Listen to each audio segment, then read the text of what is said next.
Terungkap Luna Maya ingin punya anak, tapi kaget saat Nagita Slavina sarankan punya anak kembar 3. Artis sekaligus presenter cantik Luna Maya mengaku dirinya sudah cocok menjadi seorang ibu. Hal itu diungkapkan Luna Maya saat menggendong bayi yang merupakan anak kedua Nagita Slavina dan Raffi Ahmad. Adapun momen tersebut direkam dan diunggah melalui laman media sosial Instagram @lunamaya.story, belum lama ini. Dalam rekaman video yang diunggahnya itu, Luna Maya terdengar menyanyikan lagu khas anak-anak sambil mengungkap keinginan segera memiliki momongan. "Aduh udah siap nih kayaknya guys, cocok nih. Udah cocok, jadi ibu, ya," kata Luna. Seperti yang kita tahu, Luna Maya memang memutuskan untuk melakukan pembekuan telur atau freeze egg. Meski usianya hampir memasuki kepala 4, mantan kekasih Ariel Noah tersebut masih santai soal jodoh. Luna Maya juga tak khawatir soal anak. Pasalnya, ia sudah menjalani prosedur pembekuan sel telur. Beberapa waktu lalu Luna Maya sempat membahas soal keinginan jumlah momongan kepada Nagita Slavina. Wanita yang mengidolakan RM BTS tersebut ternyata tak mau muluk-muluk. Tampak Luna sedang menggendong Ryanza. Ia terlihat gemas melihat anak kedua Raffi dan Nagita tersebut.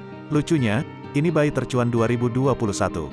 "Kamu kecil-kecil udah jadi sultan ya," ucap Luna. Luna terus menghibur Ryanza. Luna menenangkan adik Rafathar tersebut yang sedikit merengek. Hal tersebut membuat Luna merasa sudah cocok menjadi ibu. Pada momen itulah wanita kelahiran Bali tersebut mengungkap keinginan soal jumlah momongan. Luna Maya kemudian menegaskan jika keinginannya yang paling besar saat ini adalah memiliki anak. "Udah gue satu aja, pengen punya anak," ucap Luna Maya menambahkan. Nagita Slavina tampak terkejut mendengar pernyataan Luna Maya tersebut. "Hah?" kata Nagita Slavina pada Luna Maya. Luna Maya langsung menimpali Nagita. Dia bahkan mengaku ingin memiliki anak kembar.